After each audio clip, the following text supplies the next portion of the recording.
오늘 윤 대통령 탄핵 심판에는 곽종근 전 사령관이 증인으로 나왔습니다. 곽 전 사령관은 윤 대통령 면전에서도 계엄 당일 대통령이 끄집어내라고 한 대상은 요원이 아닌 의원이 맞다고 일관되게 증언했습니다. 곽 전 사령관은 당시 윤 대통령이 아직 의결 정족수가 안 채워진 것 같다. 빨리 문을 부수고 들어가라고 했다고도 똑같이 증언했습니다. 먼저 이은진 기자입니다. 곽종근 전 특수전 사령관의 증언은 오늘도 흔들림이 없었습니다. 의결 정족수가 아직 채워지지 않은 것 같다. 빨리 국회 문을 부수고 들어가서 안에 있는 인원들을 밖으로 끄집어내라. 그건 대통령이 말씀하신 겁니다. 내란 당일 윤 대통령이 직접 비화폰으로 전화를 했고 끌어내라는 대상은 정확히 국회의원이었다고 했습니다. 데리고 나오라고 지시한 대상이 국회의사당 안에 있는 국회의원들 맞죠? 정확히 맞습니다. 본관 안에 작전 요원들이 없었기 때문에 전 당연히 그게 국회의원이라고 생각을 하고 그렇게 이해했습니다. 곽 전 사령관은 병력이 국회 본관으로 들어가기 전 정문에서 대치하고 있는 상황에서 대통령의 전화를 받았기 때문에 본관 안에 있는 건 요원이 아닌 의원일 수밖에 없다는 구체적인 설명도 했습니다. 당시 전화 통화를 여러 명이 들었다는 점도 분명히 했습니다. 시작할 때부터 이 마이크가 이제 명령하더라도 이게 켜 있었는데 이걸 안 끄고 그대로 끝날 때까지 그대로 뒀었던 것 같습니다. 그렇게 하다 보니까 제가 얘기하는 것, 장관 지시하는 것, 뭐 대통령 지시받고 막 얘기하는 것 이런 내용들이 전체 인원들까지 이게 라이브로 생방송이 돼 버렸습니다. 대통령 지시를 거부하지 못한 게 후회스럽고 나중에라도 바로잡아야 한다고 생각했다고 했습니다. 지난번 말씀드렸듯이 제가 투입된 것 자체는 잘못됐다고 생각합니다. 정말로 사실대로 제가 정확하게 얘기하지 않으면 문제가 정말 생기겠구나 라는 생각을 판단을 하게 됐고. JTBC 이은진입니다.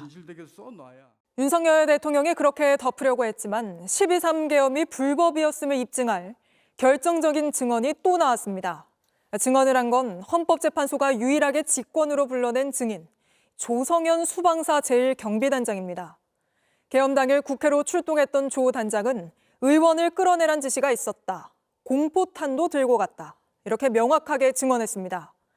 조 단장은 또 체포 지시를 들은 군인 누구도 정상적이라고 생각하지 않았을 거라며 추가로 투입하려던 부대에게 서강대교를 넘지 말라고 지시한 게 자신이라고도 밝혔는데 또 한 명의 체포 지시 증언자 홍장원 전 국정원 1차장을 공격하며 여러 궤변을 늘어놓던 윤석열 대통령은 이 조 단장의 증언이 시작되기 직전에 심판정을 떴습니다. 첫 소식 김재현 기자입니다.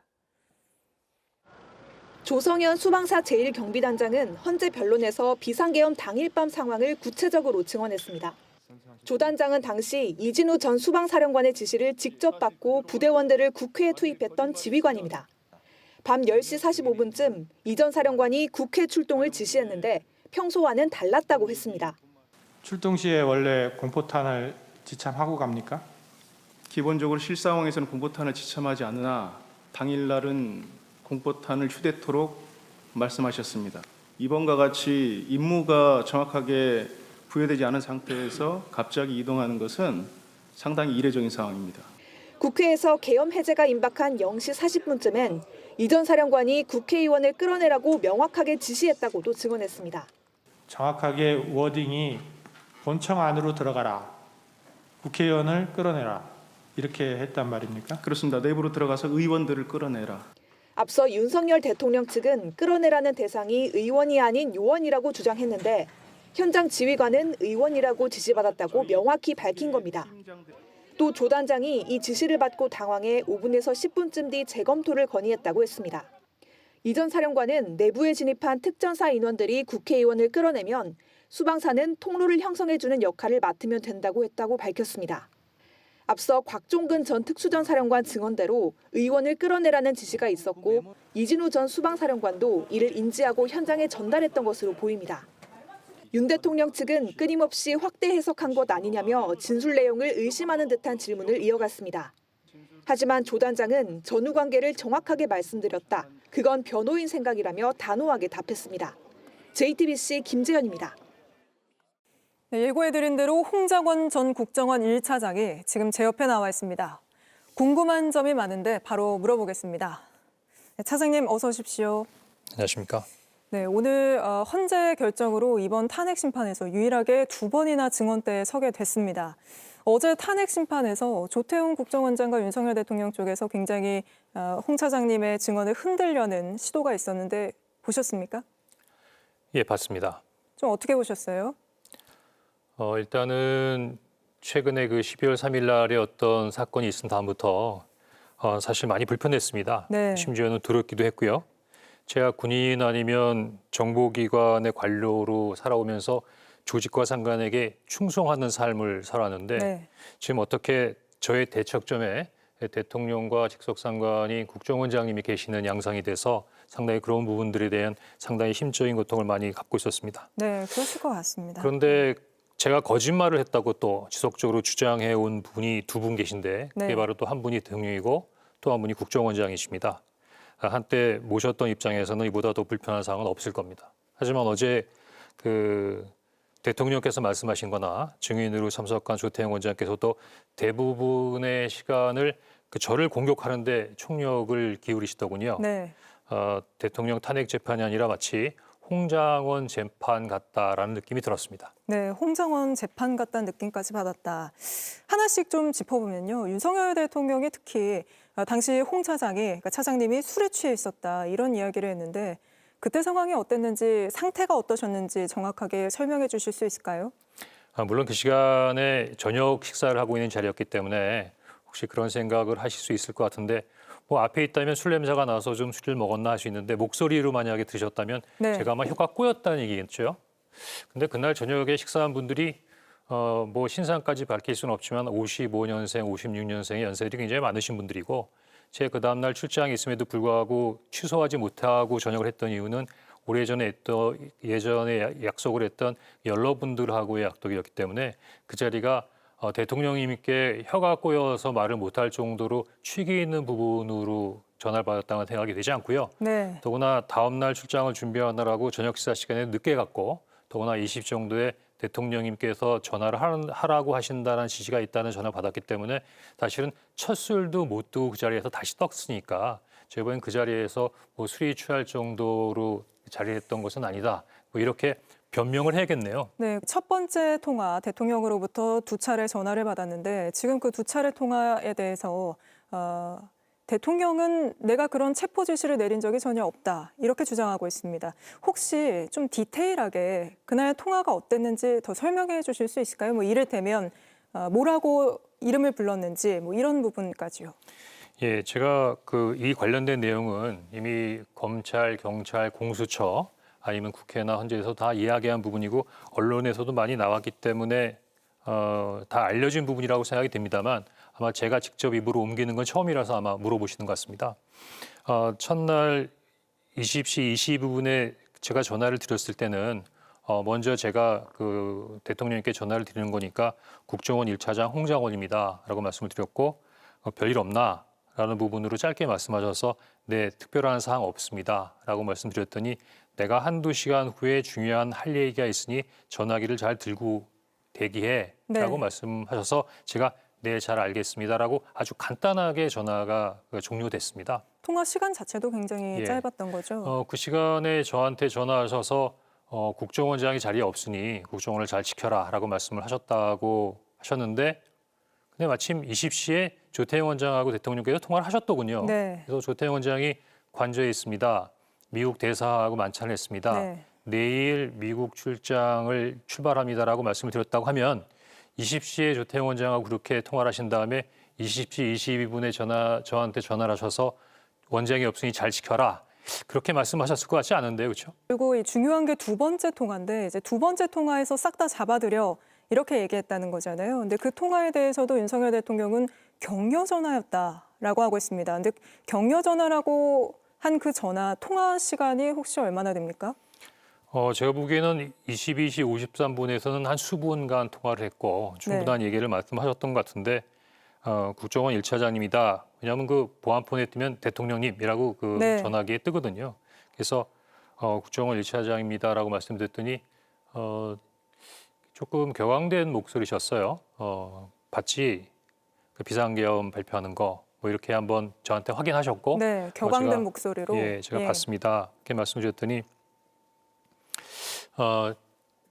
지금 아마 이 이야기에 대해서 진짜냐 아니냐 뭐 이런 부분의 얘기가 많지만 뭐 제 입장에서는 들은 대로 얘기할 수밖에 없지 네. 않겠습니까? 이번 기회에 다 잡아들여 싹 다 정리해라는 뭐 그 말씀을 하셨고 그래서 구체적으로 어떤 부분에 대해 지시를 하시는 건가 조금 귀 기울여 듣고 있는 상황에서 국정원에도 대공수사권을 줄 테니까 우선 방첩사를 도와. 그러니까 뭔가 잡아야 된다고 생각했는데 우선 방첩사를 도우라고 하니까 이제 방첩사의 방점이 찍히는 거죠. 네. 그래서 자금이면 자금, 인력이면 인력 무조건 도와. 굉장히 강한 말씀을 하신 거거든요. 그래서 제가 네 알겠습니다라고 하고 전화가 종료된 것으로 기억을 합니다. 알겠습니다. 그리고 윤석열 대통령 쪽에서 다시 증인으로 불러내겠다는 건 이른바 홍장원 메모를 다시 검증하겠다는 것일 텐데요.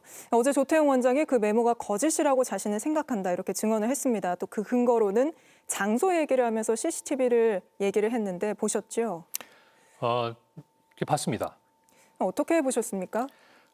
제가 보기에는 조태용 원장님께서 아마 헌재에 나오기 전에 뭐 내부적인 부분으로 많이 어떤 일이 있었는지에 대한 어떤 조사를 많이 충분히 하시고 어떻게 보면은 홍장원 차장이 당시 거기 있으면서 어떤 문제점이 있지 않나를 면밀히 보셨던 것 같아요. 더구나 이제 보좌관 얘기도 하면서 보좌관에 대해서도 뭐 상당히 자세한 부분에 조사를 하신 것 같은데 저는 조금 긍정적인 부분은 저의 어떤 한계에 있는 개인의 기억에 의존하는 것보다는 뭐 CCTV든 아니면 다른 부분에 있어서의 조사를 통해서 당시의 상황을 정확하게 규명하는 부분은 바람직하다고 생각됩니다. 다만 제가 조금 전에 별도로 말씀드릴 때 말씀드렸지만 이건 약간 선택적 기억이다. 어떻게 그것만 꼭 집어서 얘기하냐.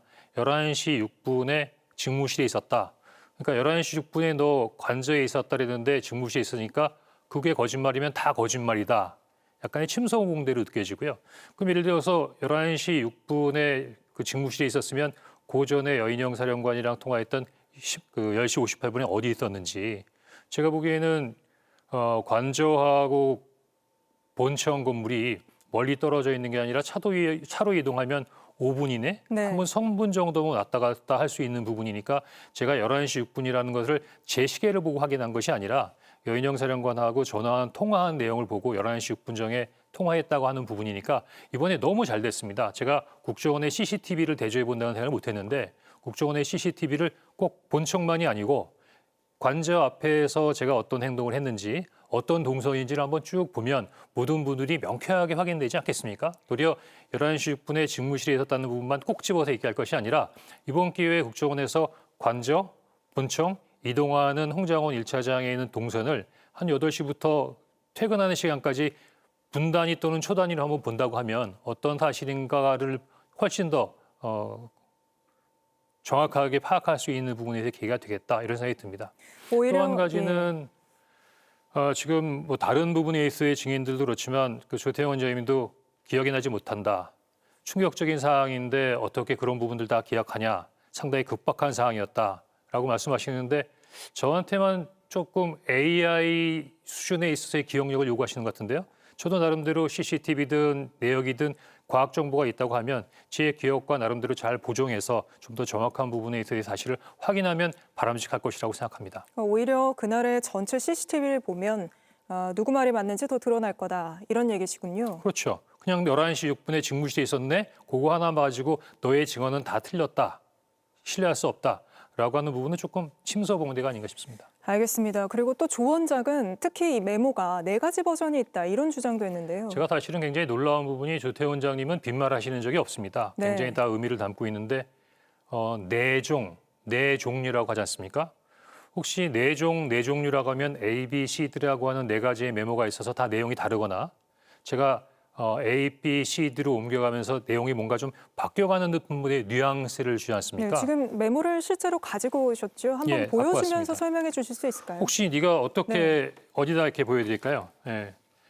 네가 어떻게 이 메모를 가지고 있냐라고 말씀하시는데 요즘에 경찰이나 검찰에서는 그 디지털로 증거를 수집하더라고요. 네. 그래서 이거를 아마 촬영해서 증거 시스템 관련된 부분에 있어서 포털에 올리니까 바로 증거 능력이 있는 부분에 있어서 그러니까 당시 수거한 부분에 있어서 자료로 확인되던 부분인데 그래서 원본은 제가 그대로 가지고 있습니다. 네.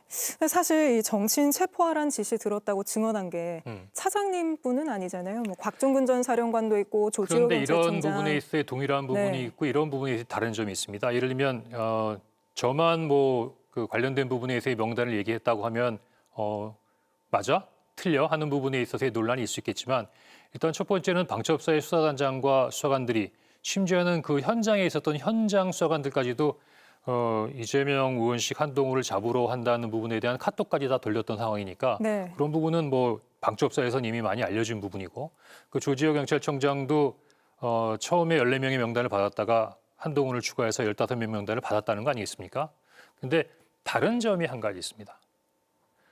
방첩사는 여인영 전 사령관으로부터 지시를 받았죠. 여인영 전 사령관은 본인이 김영현 국방장관으로부터 그 명단을 받았다고 했죠. 네. 조지호 경찰청장도 여인영 사령관으로부터 그 요청을 받은 거지 않습니까? 그럼 다 여인영 사령관을 중심으로 움직여지고 그다음에 결국은 그 명단도 김영현 장관으로부터 받았다. 근데 저는 물론 명단은 여인영 사령관으로부터 전달을 받았지만 처음 그 전에 지시를. 좀 특별한 전화를 받습니다. 대통령으로부터 뭔가 싹 다 봐드리라고 하는 부분에 있어서 뭐 체포의 채자는 아니지만 뭔가 그 체포와 관련된 부분에 있어서의 뭔가를 수행하는 부분에 대해 지시를 받았는데 현재 대통령으로부터 이런 부분의 지시를 받은 사람은 딱 두 사람인 것 같습니다. 저하고 곽종근 특전사령관.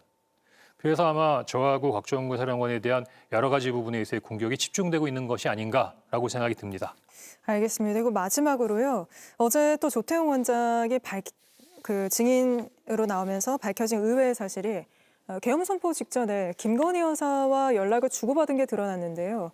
국정원장 또는 이 국정원 간부가 여사와 직접 소통할 상황이 있습니까? 그건 뭐 조태호 원장님한테 여쭤봐야 할 사항이긴 한데 그 모두 다 그렇게 생각하시면 굉장히 의외라고 생각이 들죠. 네. 근데 이제 조태호 원장님께서 12월 3일 이후에 있었던 부분을 말씀드리면 비상계엄 국무회의 갔다 온 부분들도 정무직한테 얘기 안 했지 않습니까? 그다음에 제가 비상계엄이 어떻게 된 거냐, 언제 일어난 거냐 물었더니 그런 걸 왜 물어 그러셨잖아요. 제가 보기엔 이 정도로 내밀한 김건희 여사와의 관계 이런 부분들은 주변하고 관련된 부분의 내용을 공유하지 않으셨을 겁니다. 혹시 국정원에 오래 계셨으니까 국정원장이나 국정원 간부가 영부인과 소통한 사례가 있습니까? 제가 기억하기로는 처음인 것 같습니다. 알겠습니다. 오늘 말씀 여기까지 듣겠습니다. 나와주셔서 고맙습니다. 홍장원 국정원 전 1차장이었습니다. 예, 감사합니다.